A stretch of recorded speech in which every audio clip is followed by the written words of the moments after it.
So we're in the ninth inning. Gonna just watch the last half inning. Hopefully, Mets will get the win. They're winning 3-2 against the Pittsburgh Pirates. Paul Skeens pitched for the Buccos, and he pitched really well.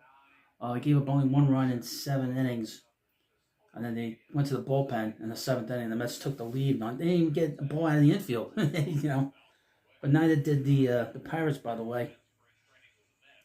Now they don't have Edwin Diaz closing out the game. Bronzabon's closing out the game. And he's going for a second career save.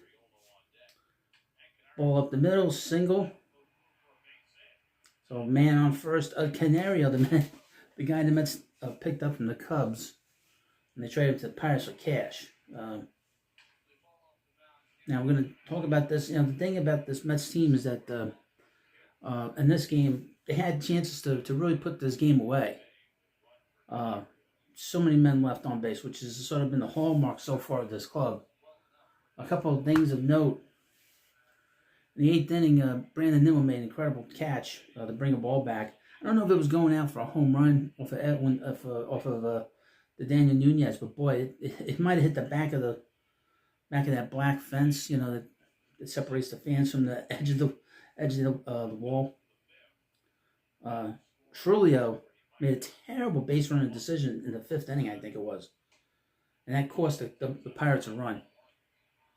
And the great base running ability of Luis Angel Cunha is why the Mets are winning in this game, because he was able to score on a ball that got hit up to the hole. 1-1 count. He was able to score and then got his great speed to come around and hit the plate before the tag. It's been a pretty well played game. Not a lot of runs in this game, but that's all right. So, and the Pirates are just terrible. Other than Skeens and their pitching, the starters, it's just a terrible team. Grab ball off of Lindor's glove. That's an error. That's an error. He's played so good defensively. He's trying, he was trying to get 2 out here. Just get the 1 out. That's what it is. Let's see. Nah, he just muffed it. He wasn't even looking for the double play. He was just looking for at least 1 out. Terrible. 1st and 2nd now. Nobody out. We'll see what they do here in this spot. Got Henry Davis. Maybe they'll have him bunt the runners over. It's at 118. Yeah, he's going to be bunting. That's it. There we go. Squared away. Oh, foul ball. Strike 1. Now, of course, please subscribe and follow me on X as well. This will be going on X as well. I'm doing a lot of this sort of reaction to last outs, these games. I want to get the video on here as quickly as possible. Squaring away. Ground ball. Cunha goes to first. 1 out. Man on 2nd and 3rd. Boy, oh boy, in this spot, probably what would have happened. If Lindor had made that play, maybe they used Davis to move the runner over. But boy, I'm never gonna know now. Now 2nd and 3rd, you got Brian Hayes up. He's got a high batting average with men on scoring position, 341 this year. Here's the pitch. Ground ball. An error. That was the first. That was an error. Should have made that play at home. Game is now tied. Man. Not good. So they're going to challenge the call at first. They called Hayes out at first. Might as well challenge it. Now here's the situation. Yeah, he looked up. This is young player's play. See if he was out at first.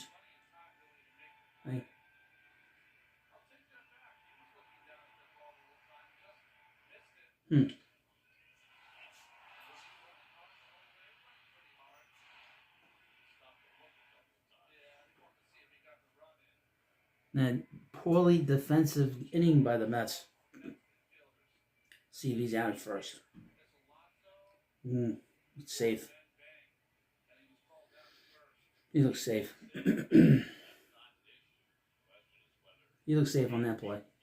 This is a lot more difficult than anything that we thought it was going to have. We thought we were going to have here. Let's see what they're going to say. Yeah, he was safe. He didn't look out. So now first and third, now 1 out. Bad defensive inning by the Mets, and now you get the go-ahead run on at third base. So this has been a disaster. This is what happens sometimes when you bring in a guy that's not used to closing games out. That things tend to sort of snowball. Getting 3 outs is not, but getting the last 3 outs of a game is not easy. And it's not his fault. He made good pitches. But sometimes this happens. Yeah, I mean, yeah, he was safe. I'll probably screw up third base, first base all the time. Terrible call. Now, 2 errors in the inning. Should have been out of this inning. Now, Brian Reynolds is up. He's a good hitter. He's not having a good start to his year, but he's a good hitter. You sort of forget about him there in Pittsburgh. Why did he sign there? Why did he sign with the Pirates? Somebody explain that to me. Why would you want to sign with a bad team like this that has an owner that doesn't give a shit? But anyway, here's the pitch. Ground ball. That's going to be a double play. Double play. End of the inning. Game is now tied. Now we go to the bottom of the ninth. This sucks. Maybe we'll have a walk-off in this game. We'll see momentarily. That was about as bad of a defensive inning as we've seen from the Mets in quite a while. And obviously, we're tied 3-3. And like then hopefully the Mets can get the walk-off here. And I can post this wonderful video. I'll post this one. It's not even as good as some others. It's hard to sort of get excited about a game in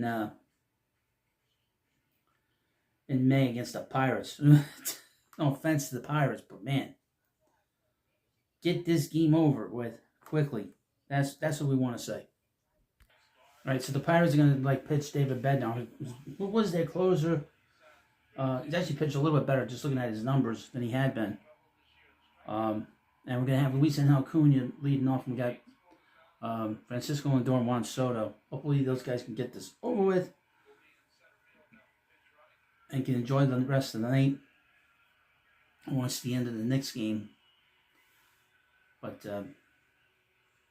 here we go. So Acuna's going to want to do something. Same thing with Lindor because they that's why we're in the ninth inning right now. Here's the pitch. Outside strike 1.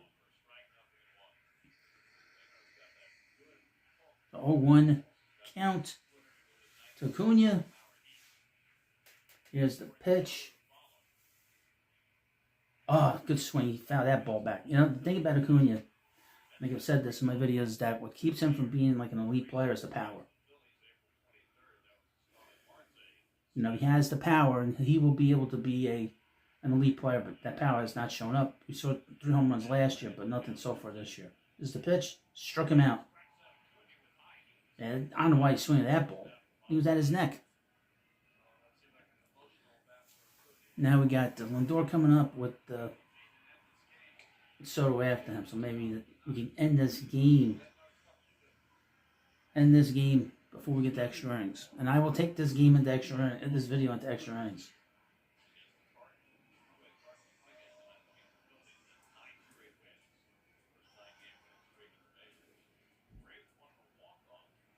You just imagine some people complaining about the Mets playing against the Pirates like this. Here's the pitch. Oh, he had a pitch to hit. Fouled it back. Right on that pitch. Lindor's 2 for 4. He had another single in the first inning. 9 home runs, 26 RBIs. He's got a chance to hit close to 40 home runs this year. And over 100 RBIs. He's having a big year. Better year than last year, to be honest with you. Much better start. Here's the pitch. Ground ball. And right into the shortstop. Right in the glove of the shortstop. Isaiah Kiner-Falefa. Ralph Kiner's distant cousin. What the hell he was doing there? The ball just kind of flattened out on him. I think he thought the ball was going to come back up on him. Let's see. It hit the base? Oh, it hit the base. It hit second base. And it flattened it out. He was expecting it to hop back up, but what happened is it skimmed off the top of second base. And that ball stayed down. That's a tough out. That's a tough error. Yeah. Skidded right off the base. There's Juan Soto. He struck out in the 5th inning with men on base. But then got an RBI on like a little ground ball. Here's the first pitch. This is going to be going into right center. Lindor's going to go to third. First and third.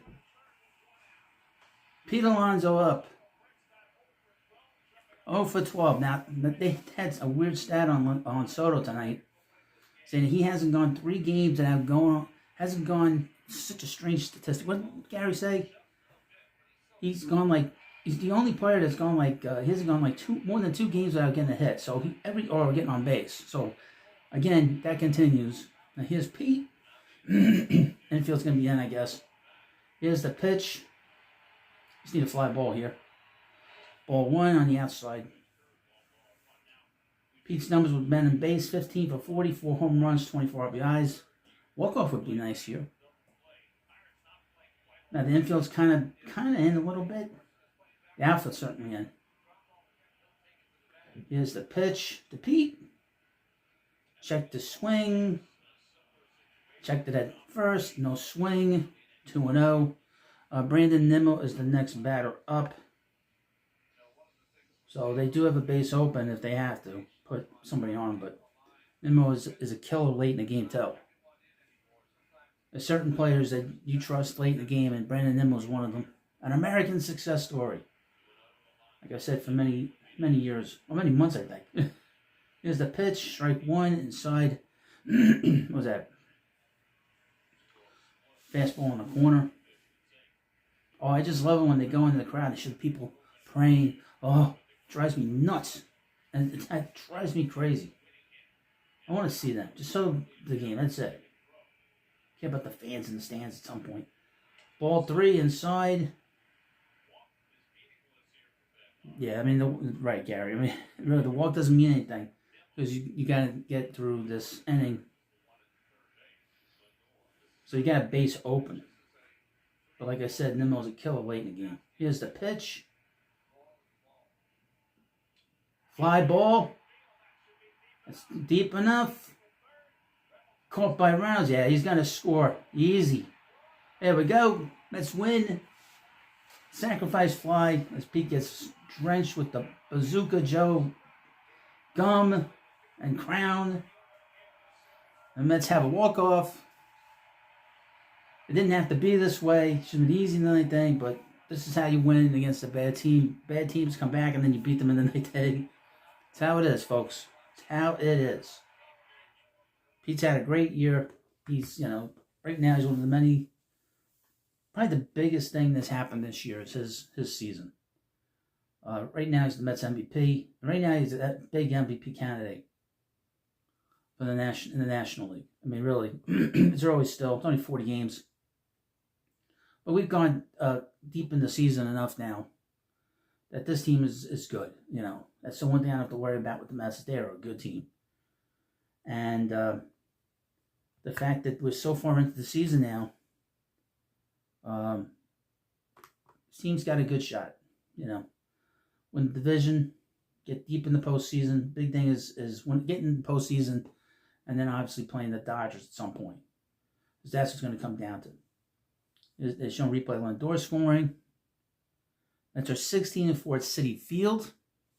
That's a 16-4 at Citi Field this year. And they just keep winning at home. And when you dominate at home, it makes it very difficult for the opponent. And we know it's been like a party atmosphere there. It was very loud there tonight. The crowd was really into the game. Well, you let me know what you think about this video. Of course, please subscribe, and I'll see you later.